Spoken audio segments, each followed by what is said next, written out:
మన జననేత జగన్మోహన్ రెడ్డి గారు కావడం అనేది మన అదృష్టంగా మనం భావించాలి. నేను ఎందుకంటున్నానంటే ఏ పార్టీ మనది రాజకీయ పార్టీ అయినాక ఖచ్చితంగా ఎవరు రాజకీయ పార్టీ వాళ్ళ నాయకులను వాళ్ళు పొగుడుకుంటారు. కానీ తల ఎగరేసి సగర్వంగా పొగుడుకోగలిగిన నాయకుడు ఎవరైనా ఉన్నారంటే జగన్మోహన్ రెడ్డి గారు అవుతారు. మనమేదో మన నాయకుడు కాబట్టి పొగడమో, ఈయన నమ్ముకుంటే 4 సీట్లు వస్తాయో 4 పదవులు వస్తాయో కాదు. ఎందుకంటే ఈరోజు లేవు. బహుశా ఇంత ఎన్నికల పరంగా ఇంత అన్యాయమైన దాంట్లో అంత ఊవెత్తున హిమాలయాలను ఎత్తుకుపోయి ఇంత అట్టడుక్కు మళ్ళీపోయి కూడా సగర్వంగా చెప్పుకోగలుగుతున్నామంటే ఒకే ఒక కారణం ఏదంటే ఆయన 5 ఏళ్లలో 5 దశాబ్దాల్లో జరగాల్సిన దాన్ని చూపించారు కాబట్టి జగన్మోహన్ రెడ్డి రాష్ట్రాన్ని ఒకేసారి అన్ని రంగాల్లో సరైన ప్రణాళిక చేస్తే నిజమైన అభివృద్ధి అంటే ప్రజల అభివృద్ధి, ప్రజల అభ్యుదయం, అన్ని వర్గాల ప్రజలు వాళ్ళ ఆదాయాలు పెరగడం, వాళ్ళ తలరాతలు వాళ్ళు రాసుకునేట్టు చూడగలగడం, ఇది ప్రణాళికాబద్ధంగా జరగడం.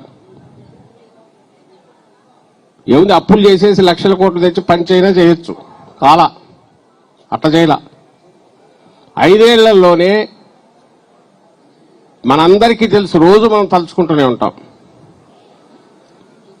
పేద పిల్లలే కాదు, దిగువ మధ్య తరగతి వాళ్ళు కాదు, మధ్య తరగతి వాళ్ళు కాదు, ఎవరైనా సరే మేము ఏపీ నుంచి వచ్చాం, మాకు మంచి ప్రభుత్వం ఉంది, మంచి పాలకుడు ఉన్నాడు అని చెప్పుకోగలిగిన ప్రభుత్వం 1924 మధ్య మనం ఇచ్చామా లేదా అంటే ఇచ్చాము. 100కు 100% అని చెప్పుకొని సగర్వంగా చెప్పుకోగలిగిన పరిస్థితులు మనం ఈరోజు ఉన్నాం. కాబట్టే 24లో ఇంత ఇదిగా ఎన్నికల్లో పడిన తర్వాత కూడా ఈ ఏడాదిన్నరలోనే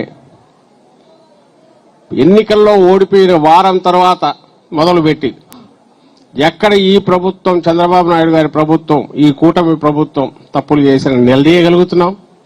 లక్షలాది మంది రోడ్ల మీదకి వస్తున్నారు. నాయకుడు మన ముందుండే నడుపుతున్నాడు, ఎక్కడా వెనకడుగు వేయట్లేదు. ఎందుకంటే ఎన్నికలే పరమావధి కాదు, ఎన్నికలు ఒక పార్ట్ మాత్రమే.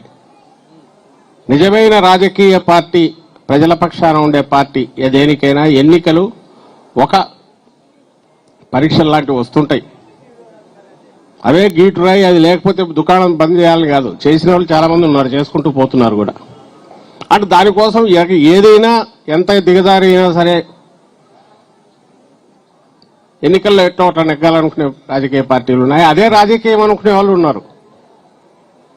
కానీ వైఎస్ఆర్ కాంగ్రెస్ పార్టీకి అది అలాంటి కాదు. వైఎస్ఆర్ కాంగ్రెస్ పార్టీకి ప్రజల అజెండానే మన అజెండా. ప్రజలకు సంబంధించిన ఆకాంక్షలు నెరవేర్చడం, వాళ్లతో అడుగు వేయడం, వాళ్ళ సమస్యలను తీర్చడము, వాళ్ళ పక్షాన ఆలోచించడం. ప్రతి కుటుంబం కూడా నా కుటుంబం లాంటిదే, నా కుటుంబం ఎట్లా బాగుండాలనుకుంటానో వాళ్ళు అలాగే ఉండాలనుకోవాలి. అందుకోసం ప్రణాళికాబద్ధంగా వాళ్ళకు హెల్ప్ చేయాలి.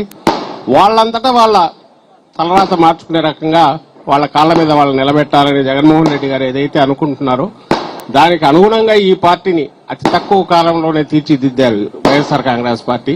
అందుకే ఇది ఒక క్రమశిక్షణ కలిగిన పార్టీగా ఎన్నికల్లో జయాపజయాలతో సంబంధం లేకుండా ప్రజల పక్షాన్ని నిలబడింది. మనందరం నిలబడాం. లక్షలాది మంది